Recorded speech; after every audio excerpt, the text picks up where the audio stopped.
We are back for another episode of the Mortgage Broker Podcast, and today's episode we are preparing for FINTRAC, the new AML-ATF regulations, and what mortgage brokers need to know. These changes have come in effect as of October 11th, which is now, of course, come and gone.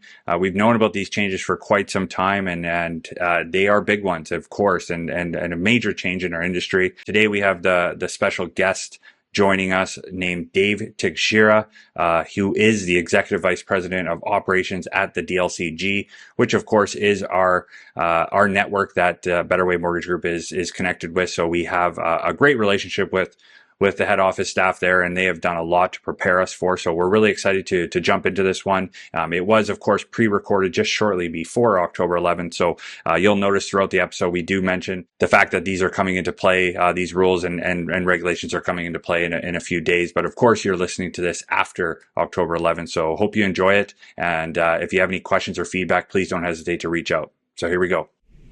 Welcome to the Mortgage Broker Podcast, tailor-made for Canadian mortgage industry professionals. Proudly presented by a Better Way Mortgage Group, this podcast is your trusted source for insider insights, market updates, and strategies to elevate your career in the ever-evolving world of mortgage brokering. Whether you're a seasoned broker with a Better Way Mortgage Group or an industry enthusiast looking to stay ahead, our episodes are designed to empower you with the knowledge and tools you need to excel in the Canadian mortgage space.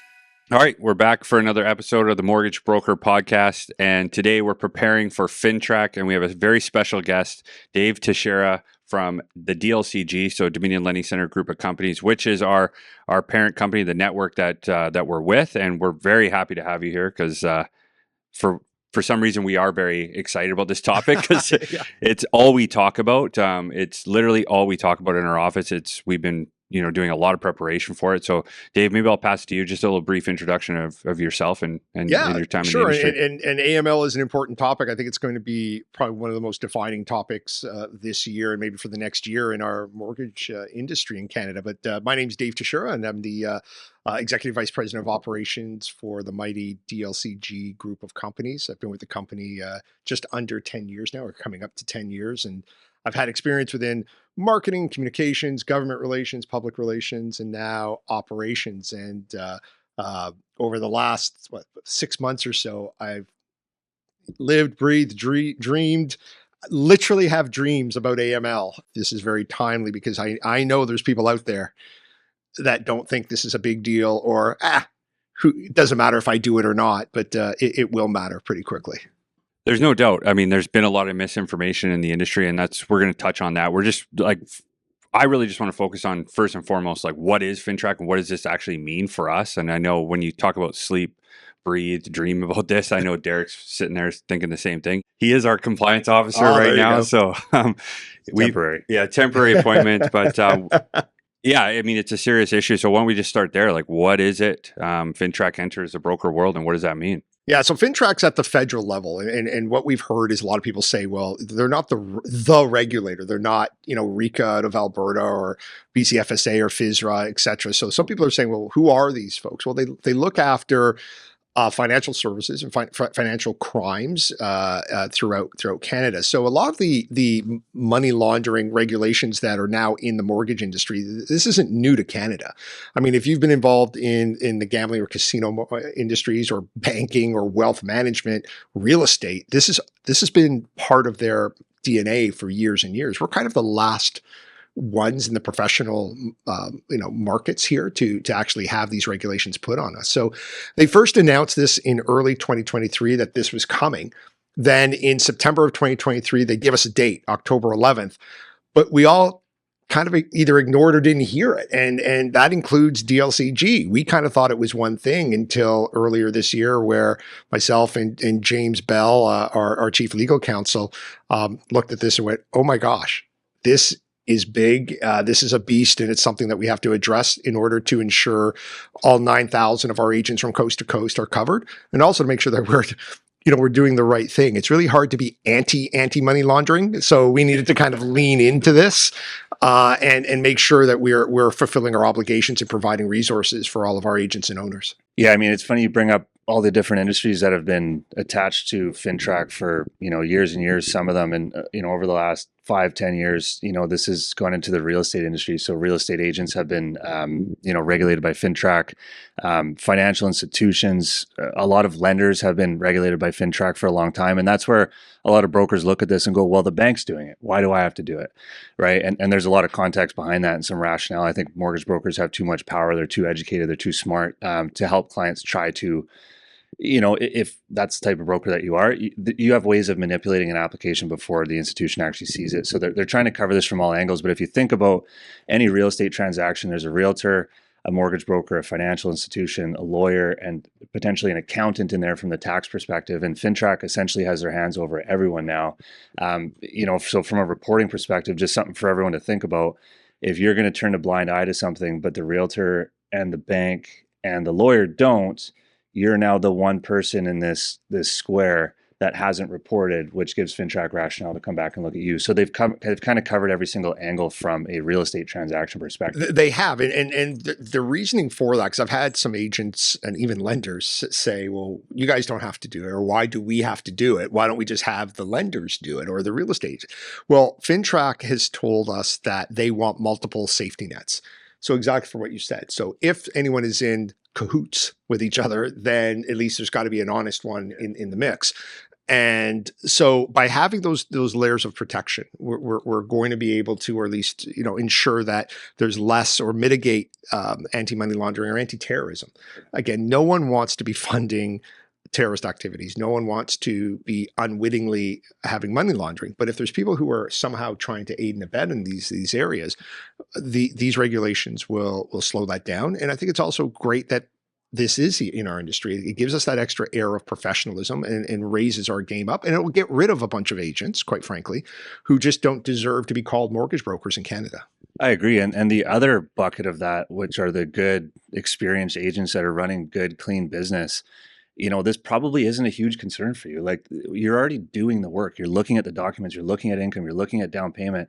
We've just never had the pressure to report like we have now, right? And proper record keeping, which again, isn't a bad thing. And, we look at our own personal book of business that we've had for 10 years. Like, I'm fairly confident that out of 1,000 clients, we may have 2, right? Like, total guess, but we may have 2 that there's consideration on. So I think for most brokers that are running good businesses, isn't going to be a massive impact to your day to day, but it's going to force everyone to be more diligent and report when it's necessary. Well, I agree. I don't think it'll be too labor intensive as long as you have a technology solution. I know we'll get to that.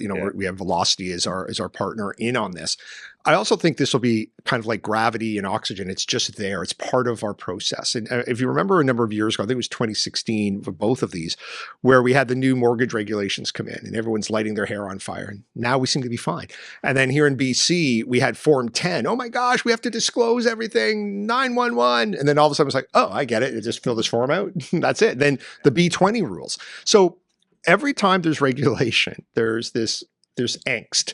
And so what my role is, and the role of we've all taken on at head office, is to show the path forward. Have that calm. Think of that flight attendant on the plane. If the flight attendant's freaking out, your plane's in trouble.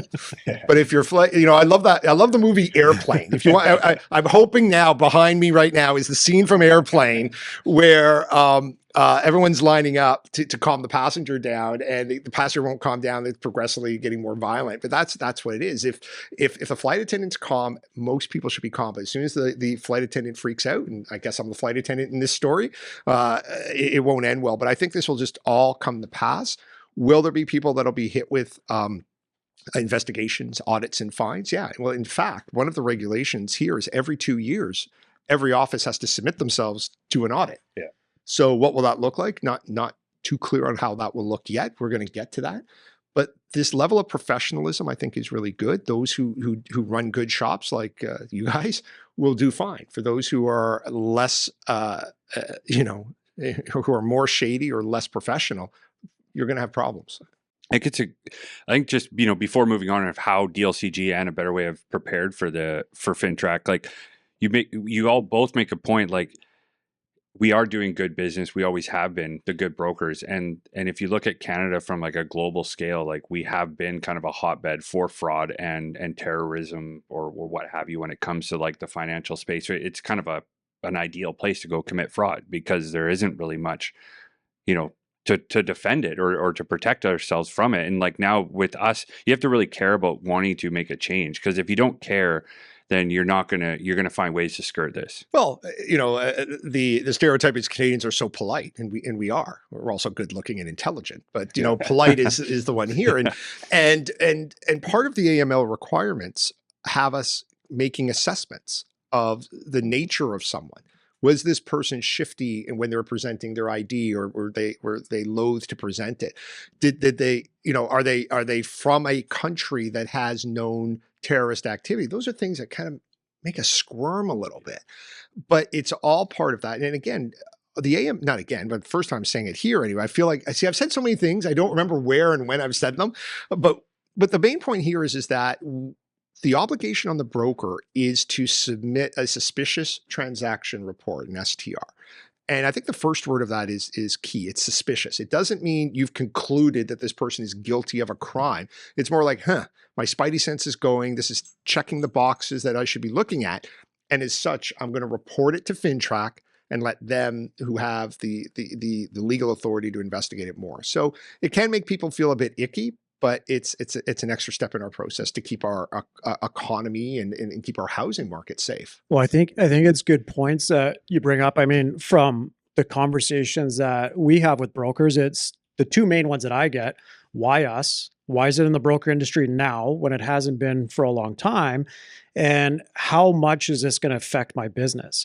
If I'm doing added due diligence and I suspect that something may be a bit suspicious, and I report it, does that mean that 100% this deal can't be done? How many of my clients is this going to eliminate off the bat? Is my business going to dry up, to nothing? So I seem to be getting a lot of those types of questions from brokers where they're just really worried about what is this impact really going to be to my overall book of business if I'm doing the things that we're now having to do. And those are fair questions. And what's also key here is that these AML requirements from FINTRAC have nothing to do with mortgage suitability, right? We're not checking the credit worthiness and so on. It's strictly, is this person of a suspicious nature that the source of the money, the source of what they're doing just doesn't make sense. So by having these rules in place, will it slow down your business? It's like a speed bump in the road as far as I'm concerned. Now, if you have a whole bunch of clients that are, perhaps high risk, that could be an issue, but also high risk doesn't necessarily mean bad. So for example, politically exposed persons, in some regard, the PEP. So my last mortgage, the bank actually said, hey, we know who you are and you're a PEP, so you got to fill this form out. So I automatically became high risk. Every year at PayPal sends me a document that I have to explain why I'm a PEP. So in ours, it's slightly more narrow definition of a PEP, which is great, but it means automatically every political official, elected official in Canada is a high risk according to AML. Now, insert political jokes here, right? But does that mean that the mayor of your local city is now evil and shouldn't have a mortgage? No, it just means that they are in a position where they could be influenced, and that's in that case. There's others that maybe they've come from a country of origin where there's extra scrutiny. It doesn't mean necessarily they're not going to get the mortgage, but you as a mortgage broker have the obligation to correctly list that they are high risk and then move that file through the system.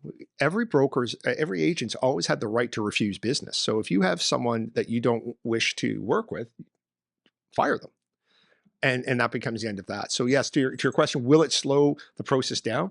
A micro beat as far as I'm concerned, as long as you have a technology solution that could support the AML requirements. Yeah. So we're going to get into the technology, but just before we do, and this is going to overlap, but part of like what has DLCG done and what is a better way done to prepare for this? And to be honest, a better way has leaned heavily on DLCG because you've done so much for us and we really appreciate that. And it's a big reason why we're with this network. And maybe we can just start there. There's been some customized policies that were put together, some training initiatives that are going to be ongoing as well. Maybe we can just start there and then roll into the tech. Once I saw what was in the legislation and what the requirements are, I quickly got smarter people than me involved, and that includes James Bell. So we kind of divided up the work where James Bell, our chief legal counsel, he basically took on the role of, okay, what do we legally have to do to be compliant?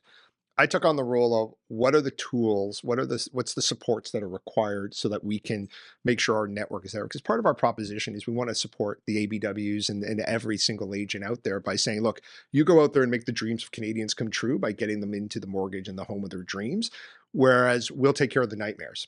So that's I've said that for quite a while. You take care of the dreams, I'll take care of the nightmares, and away we go.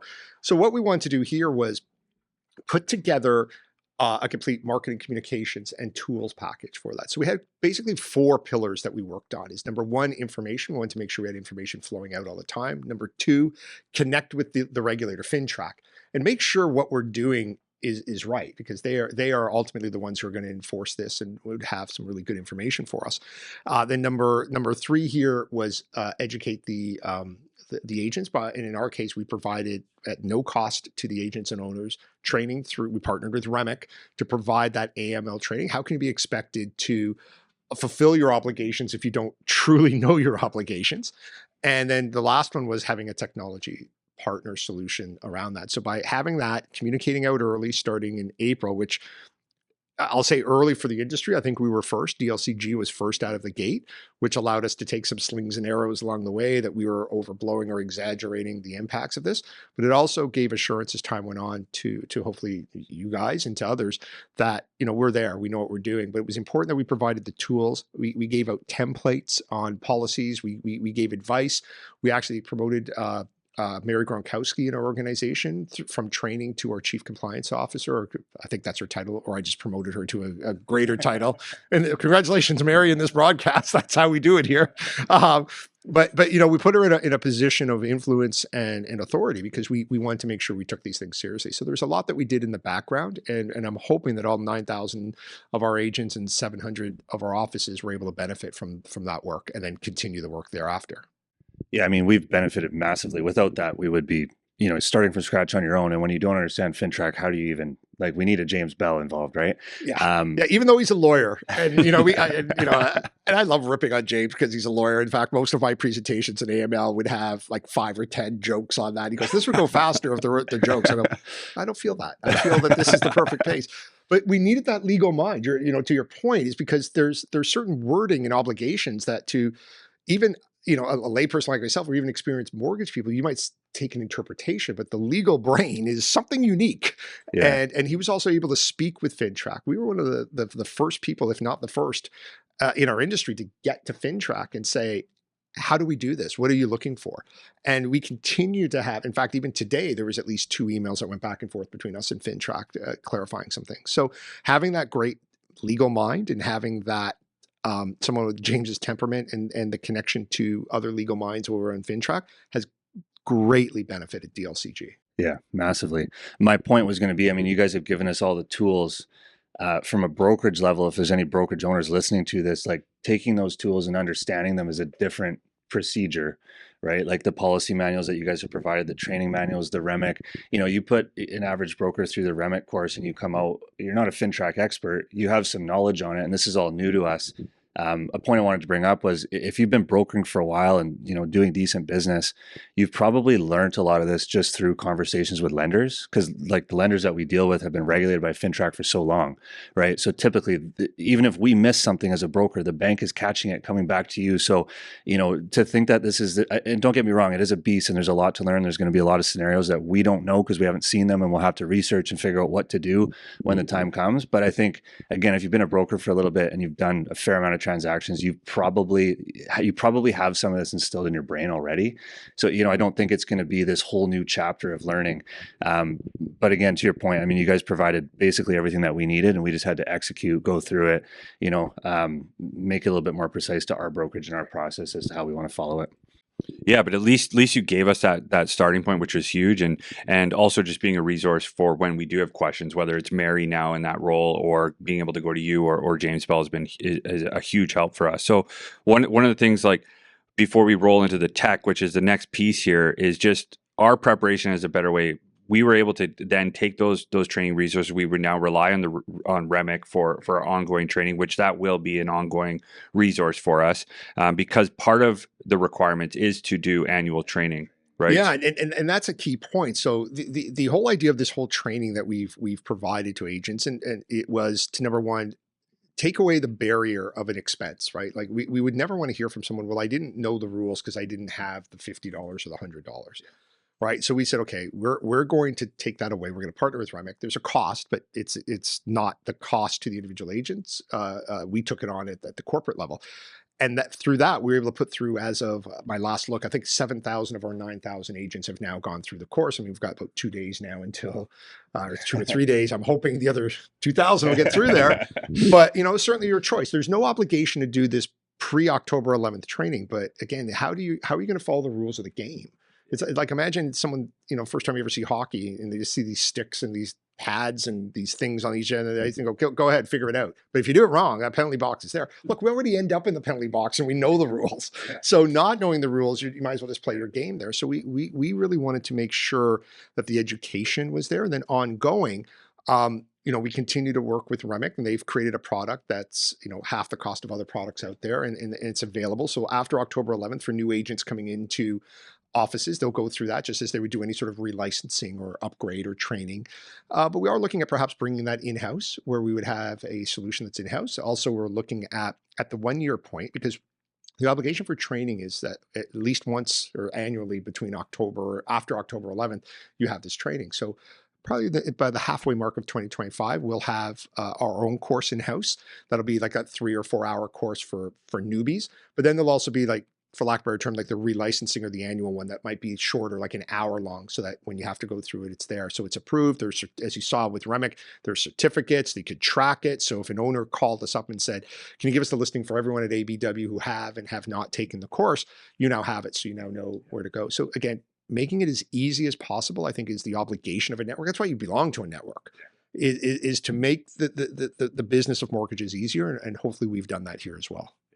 So let's move into tech, because this has been a big piece. As a brokerage, we are relying on Velocity for all of our AML requirements. And there's a lot of reasons why, which we're going to get into. So, I mean, whether it's the ID verification, the watch list, risk assessments, for us as brokerage owners, the ongoing monitoring is a huge piece. So why don't we dive all into it and just start with ID verification? Because before we start there, I do want to preface, like, you mentioned the cost with training. You've also pretty much eliminated costs when it comes to this as well, which is a big differentiator. Yeah, it is. I mean, there's different ways to get here. I'll start off by saying that, in my estimation, Velocity is the only complete AML solution. There's other solutions out there that are now, here we are 3 days and we're still getting announcements like new to the market, and it's like, okay, good for you. And I think there'll be other providers as time goes on, but Velocity is the end-to-end AML solution. Others, they're cobbling together, they're piecing together services.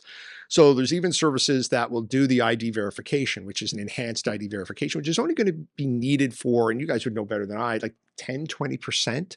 So if you don't have 3 years of Canadian financial history, then you need to have this enhanced ID verification. So whether it's in person, Velocity is also looking at having a biometrics built in, where you hold the ID up to the camera on your computer, and it does magic. And again, a technical guy like me, it does the magic and ensures that it's there. So ID verification is an important piece. But there's some providers out there charging upwards of $12 per pull per check, whereas Velocity is just not doing that. So the ID verification is an important part. And what's interesting is at the beginning of all this discussion, a few months ago, that's what people thought FINTRAC was all about. It was about ID verification. We have to say it's a piece of the pie. I don't even think it's the most important one for me. And you mentioned at the end of your list there, Dean, is that the ongoing monitoring. I don't know how a franchise of your size, or even if it was a fraction of your size, could possibly monitor every year, up to 5 years, even if a client doesn't complete a transaction. I think that's the other piece. You could have someone comes in, starts the process, but doesn't complete, doesn't fund, and you find they're high risk. So say your local mayor just wants to mess with you, comes in and he's high risk. You now have to do these ongoing monitoring of his or her life, essentially, every year for the next 5 years.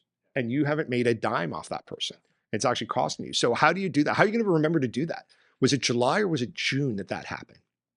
And so now with Velocity, it will send you the reminders, it will do certain things, and there's a certain automation that they're looking at as well. So yeah, you can piece this all together, but without a solution at scale, how do you possibly do that? I've sat in on a lot of calls with other technology providers, and the monitoring just doesn't even come up. Like they don't even bring it up, and it is a big piece, and I think a reason why it doesn't come up a lot is because that is a brokerage requirement, and a lot of these providers are just going to the broker level, which for a lot of they are giving the end-to-end solution for the broker, but it's the brokerage requirements, which we are going to get into the impact on the brokerage, but that is such a big piece, and like James Bell made a comment, like good luck like with your spreadsheets and putting this together and trying to manage this. Like it is literally impossible for even a small brokerage. Like I just don't see how it would possibly be, how you would complete that. You can't do it with any sort of finesse or professionalism. Yeah. Or you might think, well, this has served me well here. Okay, but it's your personal system. You might be able to do that as an individual agent, but every agent who belongs to ABW recognizes they're part of something bigger called ABW. ABW recognizes there's something bigger in DLCG.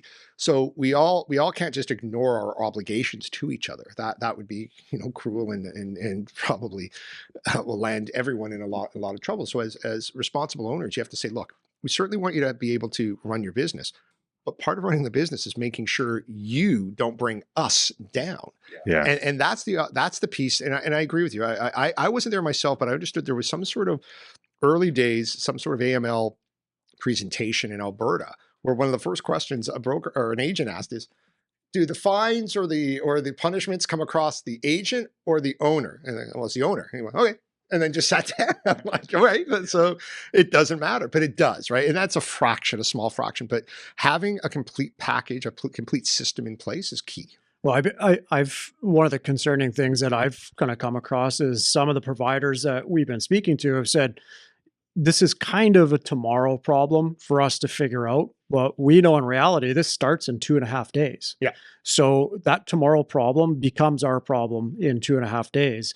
And that was my concern is I feel like there's a lot that are kind of sitting in the wings waiting to see what's going to happen before they really implement and start making process changes.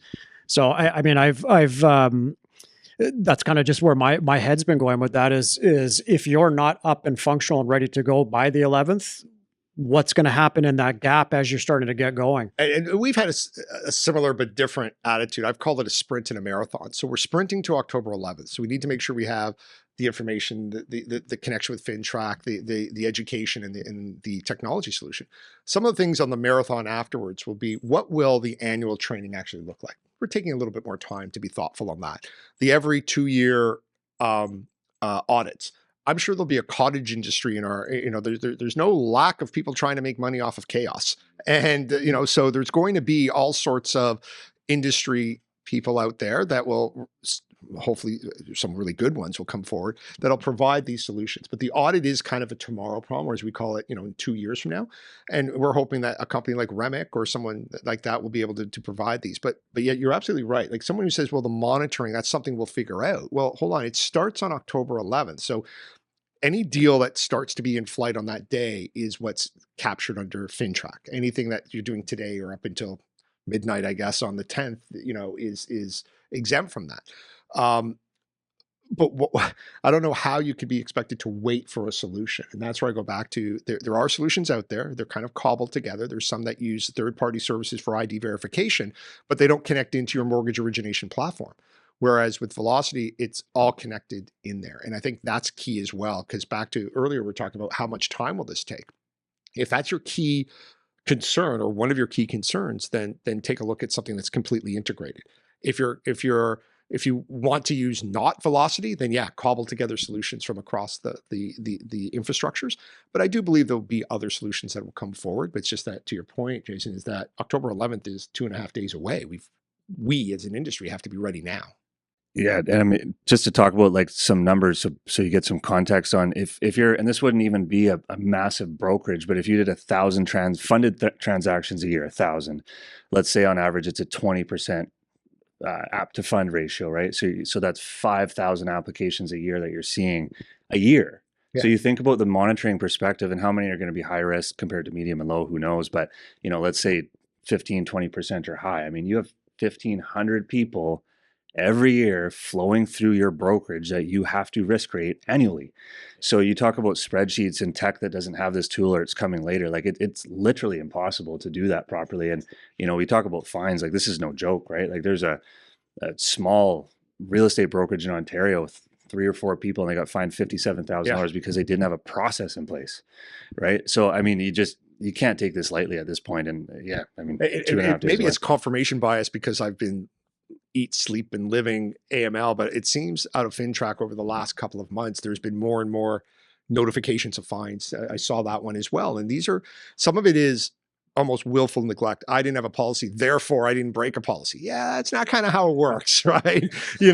Or you have others that didn't follow their own policies. So absolutely. So if I was FINTRAC, I would certainly early on audit some big houses. Yeah. Right. Like I'd say, hey guys, give me your last 20 deals or give me any 20 deals. Like, just randomly give them to us. And they could look at that and then imagine if they went, okay, great. That's interesting. I now know which lenders you've used. Let me go them and let's see. Did you guys risk assess at the same level? Because I think that's going to happen. And will there be fines at first? I hope not. I hope they really are going to FINTRAC that is. And every regulator says we're not a punitive organization. We are a principles-based organization. Just happens to have these big fines, right? Mm-hmm. It's like ignore the stick. Just ignore the stick. But I think that there'll be some missteps and some will be just genuine. And I would hope that there'd be leniency on that. But for those organizations out there, those offices out there, those agents out there that are just saying, I'm not doing this, they put their middle finger up to this government, agency because, screw the government. You're not going to come out well on this. And it also doesn't look good in our industry. As I'd say, you're kind of leaning into anti-money laundering. And that's probably not a good thing to lean into. That's a great point. Like the people that don't want to abide by this, and this is just another plug to Velocity. So there's an owner dashboard, which we've seen kind of a snippet of, which quite literally in live time, you can see, today, how many applications were risk rated low, how many are a PEP, how many are high, how many don't have a rating, which allows us as brokerage owners and our compliance officer to literally monitor this on a daily basis. And if there are no risk ratings being completed, we can easily do a communication to those brokers and ask why. And there's going to be rationale as to why they didn't do it in certain situations, but it gives you the ability to monitor that. And without that, knowing what I know of other platforms, there's no chance and no ability to monitor files at all stages. So again, I just wanted to touch on that owner dashboard because like that piece really intrigued me. Well, the other piece along with that as well is come October 11th, you as owners, if you're using Velocity, there's, a button, as I call it, a switch, a toggle that you can actually turn it off so that anyone who doesn't complete AML cannot submit deals. I had that written down here, that hard stop. And that's important. So like with DLCG, we own and operate a couple of our own franchises, DLC National and MA Corporate. So we are you guys, right? Yeah. We're running those brokerages. So anything bad that happens, we're ultimately responsible. So we've told our agents that if you have not completed this training, if you've not done this and this and this, we're just going to set that toggle. It's going to be a bigger speed bump. And all we're doing is saying, you're not going to be able to file deals. So you can take down the franchise and possibly injure other people, financially injure other people in this organization. You need to go and complete your task. So the owner's always had the ability to stop things, but this just allows specific to AML. Very specific. And it also allows it to easily do it and do it on scale, So, but the positive side is having that owner's dashboard allows you to have that overview and ensure that your business is running well so that you're here in years to come and your agents have a place to call home for years to come as well. It just allows us to protect ourselves from one bad apple. And at the end of the day, we're taking a protection approach, which is exactly what DLCG has done. We're protecting our team. It also allows you to coach, right? Yeah. Because, we're talking about, some of these things where perhaps, and it's easy, I fall into that trap too, that it's something sinister. A lot of these could just be just a coaching. I didn't know I had to do this new function or this new step. Right. Now I've got it. So it allows you in early days. So I would encourage anyone who's out there, whether you're using Velocity or not, monitor in the early days, because the early habits that are formed are going to be what's going to happen over the next few months as well. Yeah. We're coming into Christmas season where we all kind of disperse as well.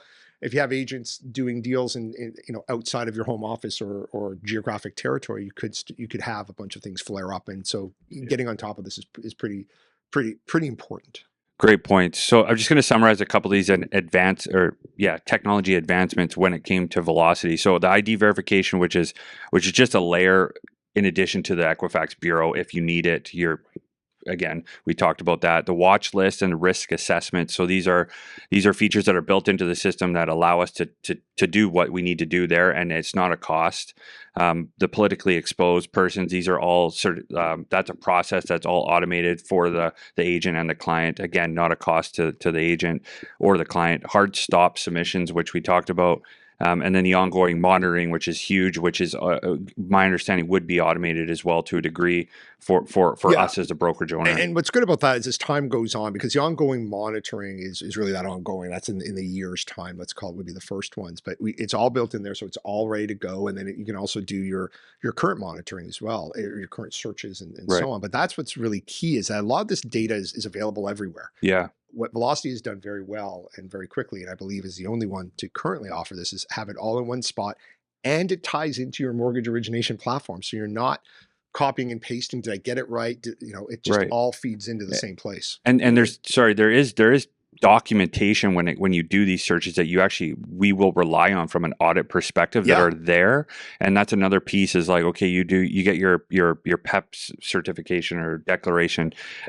Where is that? Where are you putting that? Right. And like when you get an audit, it's like, oh, it's in my Google Drive over here. It's all together. So it's all there, which is just peace of mind. Like as we talk about this, it's like, oh my God, that's overwhelming, but it's actually not, because it's all there. It's all automated to the, most of it. Right. So I think these are really key points that sets it apart. But also I just want to touch on, like, I know we probably said this a couple times now, but there's no cost. Like, I've looked at other competitors. It's upwards of $10 per client to do these searches. And then again, you have the fragmented, oh, this is over there, that's over here. So not only is there a cost, but it's not efficient at all. So just something to keep in mind, that these costs will accrue. I mean, from everything that you just said, it's the reporting and velocity that's the most important, because, to your point, you could go get all these things elsewhere. Where does all that data go? And then what can you do with it?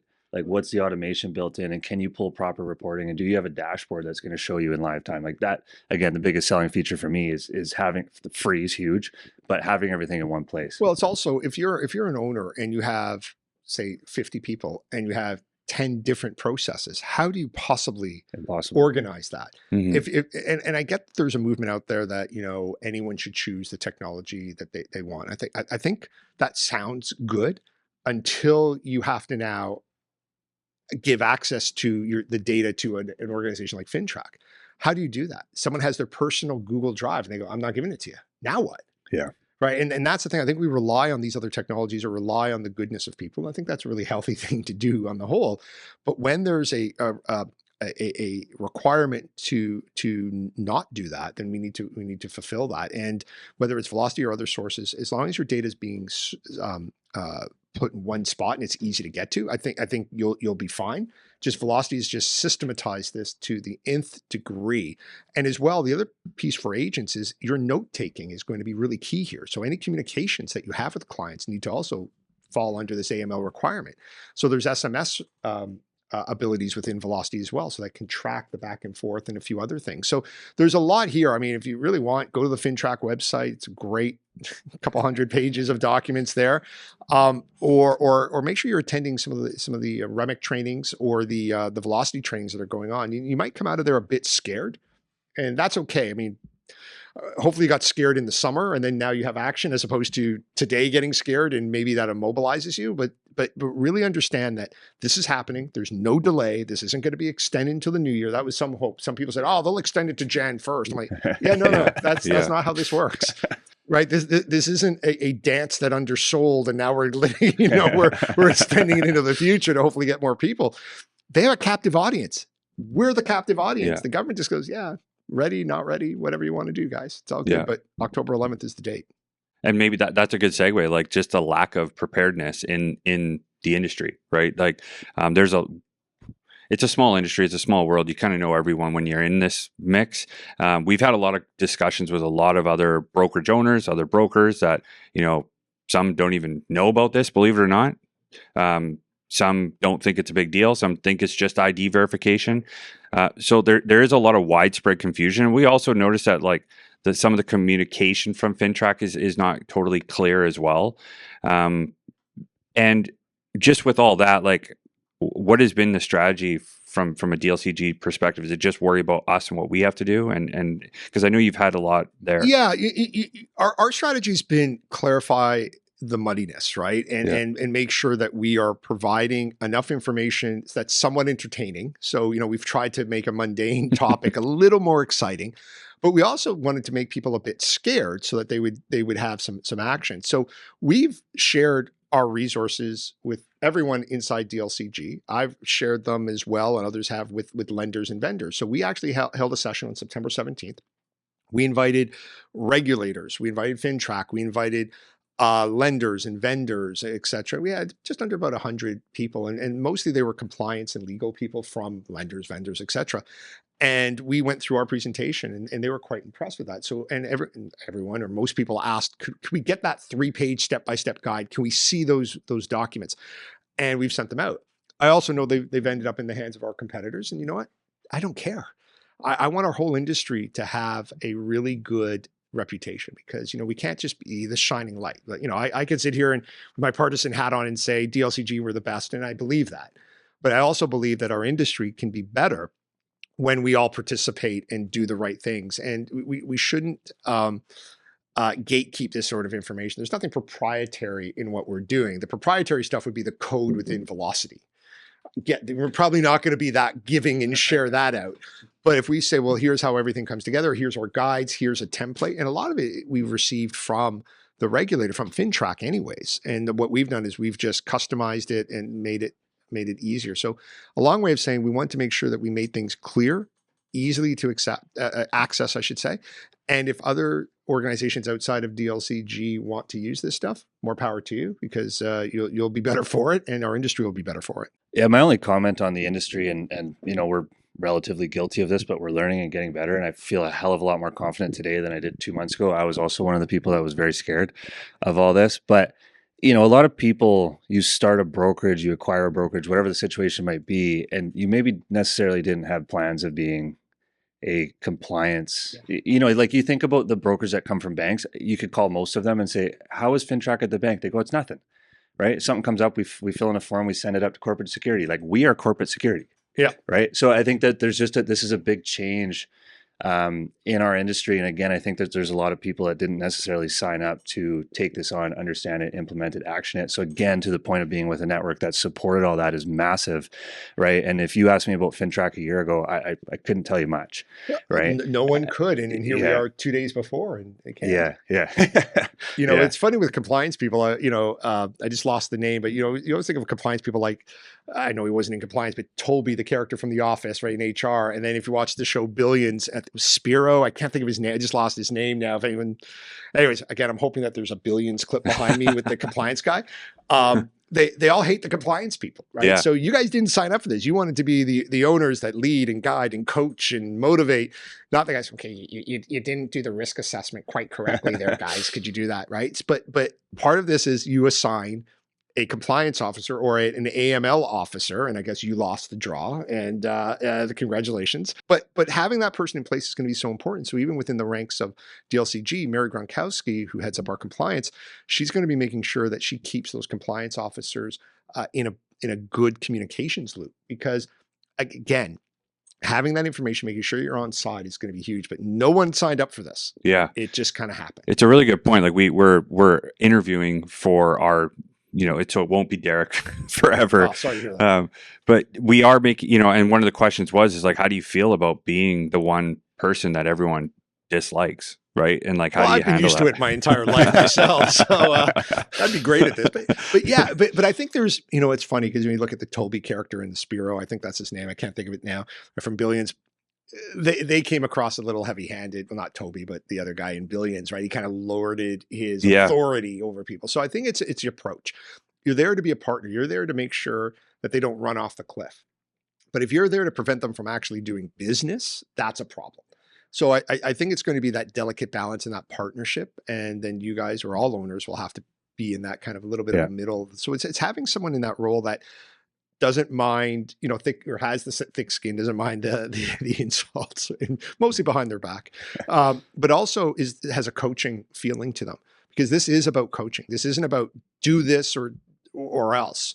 yes, that's the feeling, and that's where everyone gets their back up. But if they could say, hey, did you know that can be done in this way, or if you do this, this will happen, this will make life easier, then it seems like a true partnership as opposed to a dictatorship.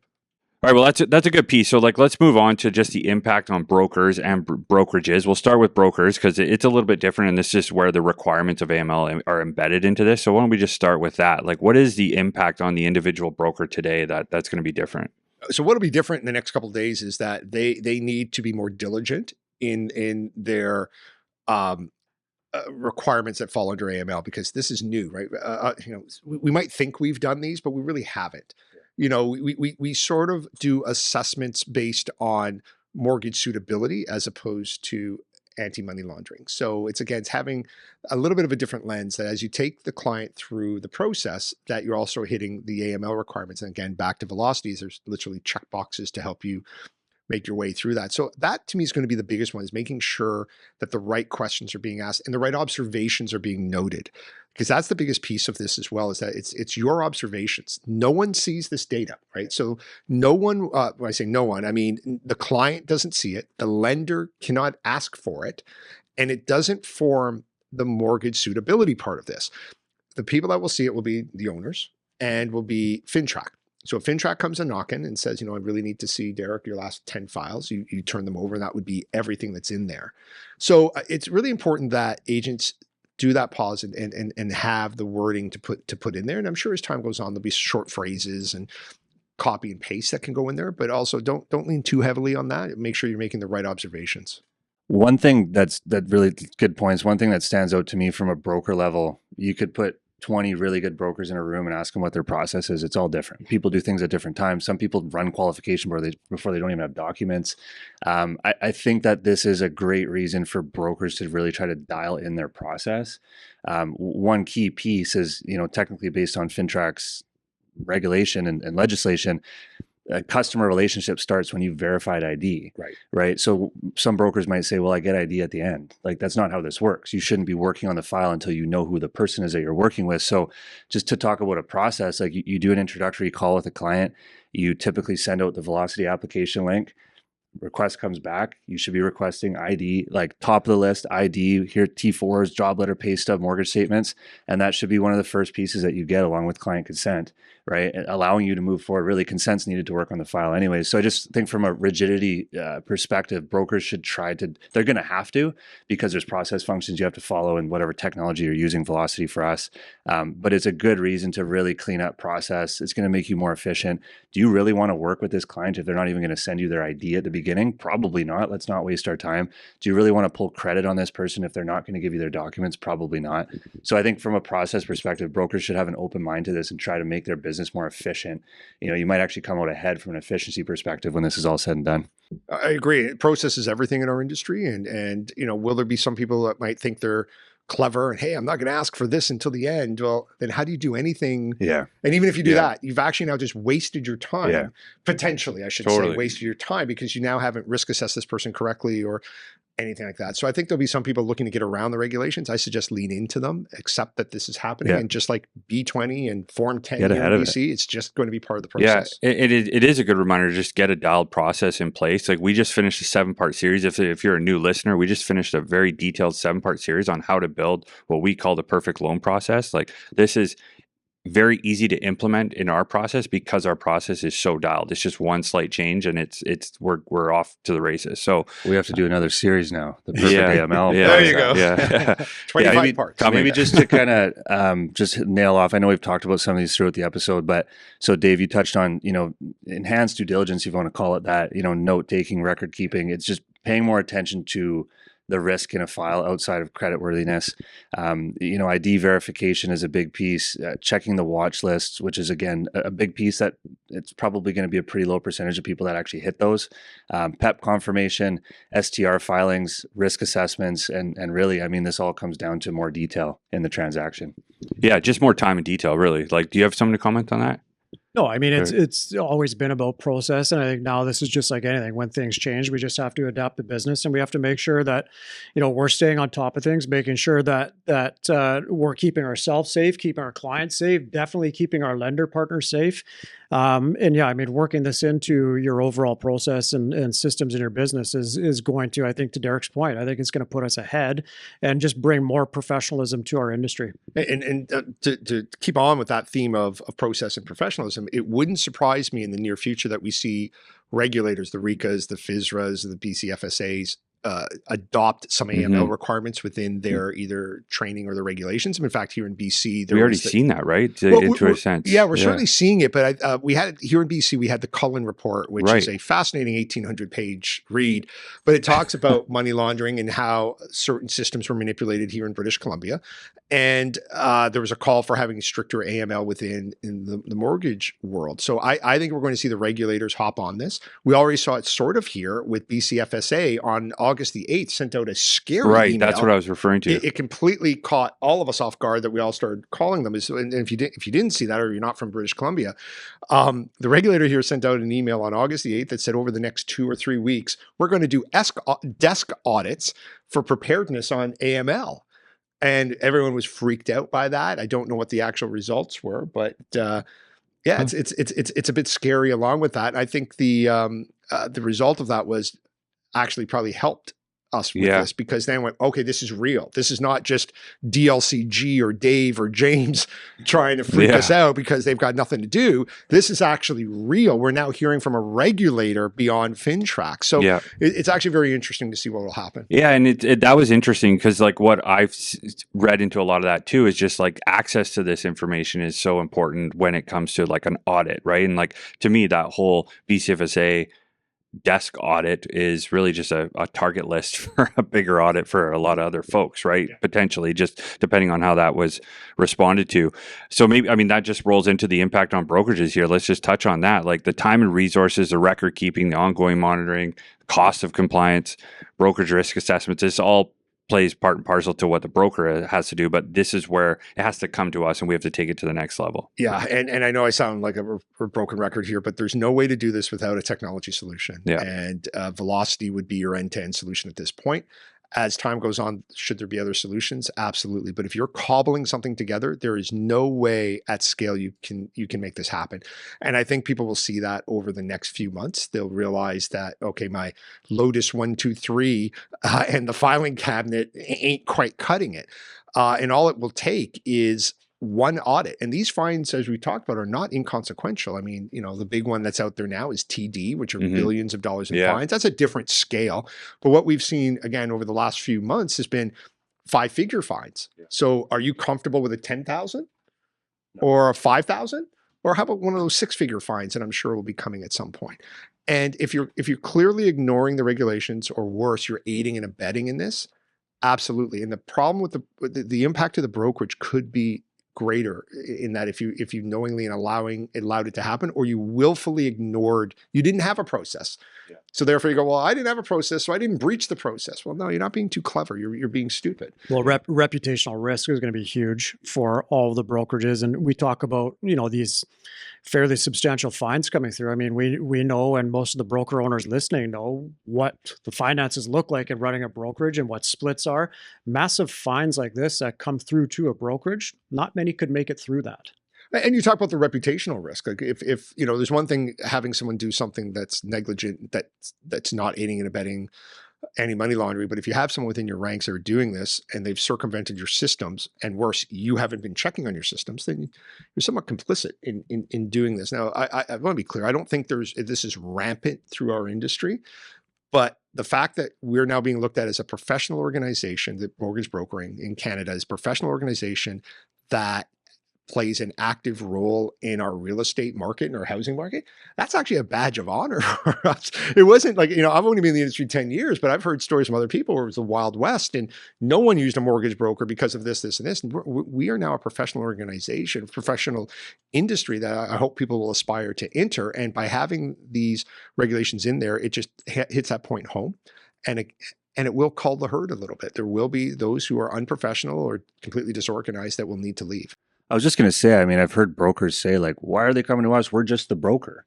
like we need to put a little bit more emphasis on the title mortgage broker, mortgage agent, mortgage associate. Like you quite literally know more about that person's financial situation than anyone else, even their bank, because you see everything from outside of that bank. And we hold a lot of control with the form of a pre-approval. You know what I mean? Like there's a lot that comes with that.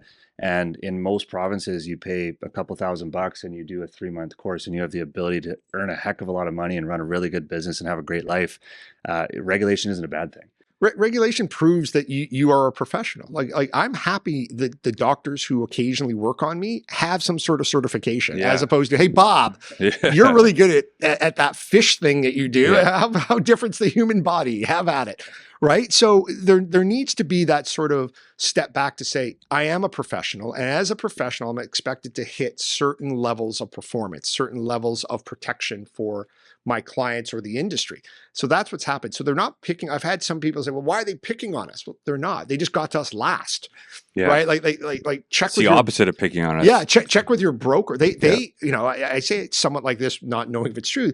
They didn't understand what sort of impact that we have in the Canadian housing market. But now they do. They see the impact that you guys all have, where, you know, we're 45% of the choice here for Canadians. And as such, when we're doing almost half of the mortgages in Canada, we should probably have similar regulations and certain guidelines and professional standards that the banks have. And that's all we're having. There's nothing different. So for anyone out there who thinks the mortgage industry is being hit differently, absolutely not. If anything, we are the same, which means we've elevated the thought in the government's minds that we now play an active role in Canada. Great point. I mean, one thing that keeps coming to my mind is like, where is this going to take us in the future? And we've had lenders they're not in the broker channel today because they feel like there's a lack of professionalism in our business or what have you. We've had lenders leave the market and then come back left for those reasons, come back because they think we are far more professional industry now and they feel more comfortable to do business with us. This is only going to take us to that another level where hopefully my hope is that maybe we do see more lenders enter the channel because we're far more prepared and professional as an industry, and they're going to be more willing to do business with us. And again, we have access to almost every lender out there, but there are still some big ones that have been reluctant to enter the space. I share your hope there as well, because I think that'll do that. But even for those great lenders who understand the value of mortgage brokers already, we want to make sure they stay, because we have seen some, as you said, even in your commentary there, lead. To have them stay and understand that we are a valuable part of their value proposition would be huge. It would not surprise me if some lenders out there actually take a more active role in ensuring we're doing our AML. Now, again, we can't share with them the details of what we're doing, but imagine, and this is just me hypothesizing, in the future, a lender says, well, we want you to include an attestation that you've completed the AML requirements, right? And away you go. And you could say, well, I'm not going to do that. Okay, then don't deal with lender X, go deal with someone else. But I think lenders want to make sure that we're doing everything possible as well. And when we had that session on September 17th, I had some others. I went to Toronto a week or so later, met with a number of lenders, and they were impressed with our openness and transparency. And quite frankly, some of them even said that we're the only ones in the industry who were providing this level of transparency and engagement.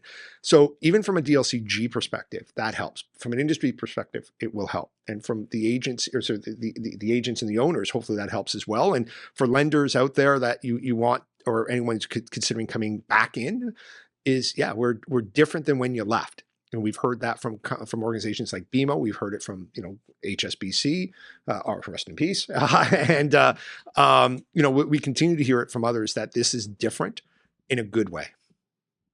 Bang on. All right, let's just wrap up with maybe some final thoughts.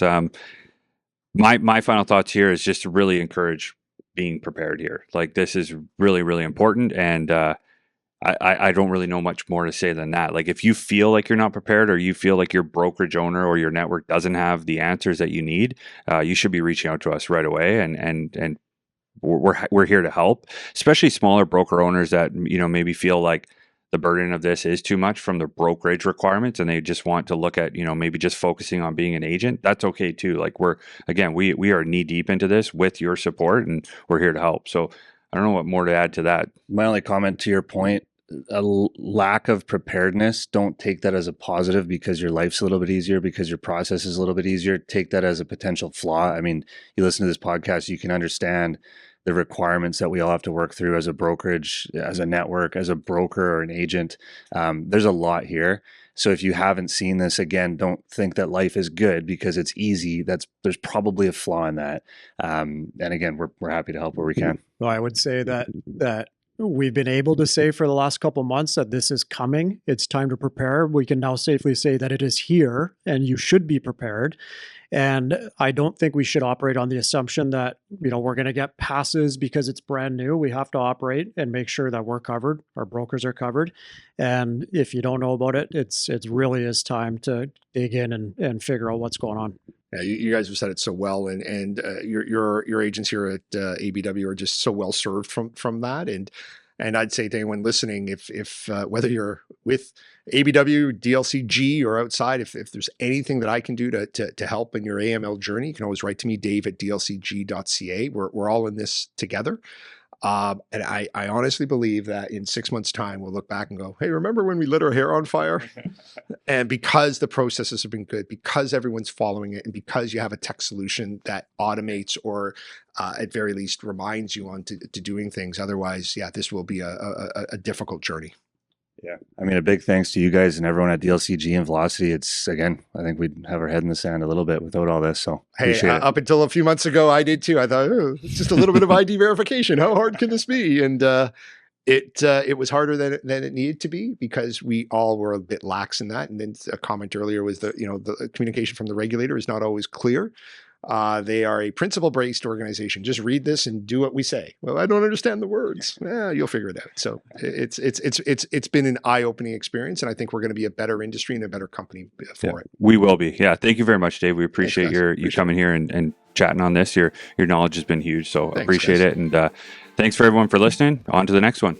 Thank you for tuning in. If you found value in this show, please subscribe to our channel on your preferred platform. We're available on Spotify, Apple Podcasts, and YouTube. Your support is incredibly appreciated. We also welcome your reviews and feedback, which are crucial in helping us deliver outstanding educational content. Feel free to share your thoughts. A 5-star review would be fantastic if you think we earned it. Lastly, a vital announcement about Backpack Buddies, our chosen charity for 2024. This remarkable organization addresses a hidden hunger issue many are unaware of. In British Columbia, while school districts provide meals during school hours, numerous children face food scarcity at home, particularly during weekends. Backpack Buddy steps in to support these vulnerable children, ensuring they have easy to prepare, familiar food for weekends. This is achieved through collaborations with schools and an extensive distribution network. Your contribution can make a significant difference. With just $20, you can give a child in need a food bag from Backpack Buddies filled with enough meals and snacks to sustain them over the weekend and more. Once again, thank you for listening and see you on the next one.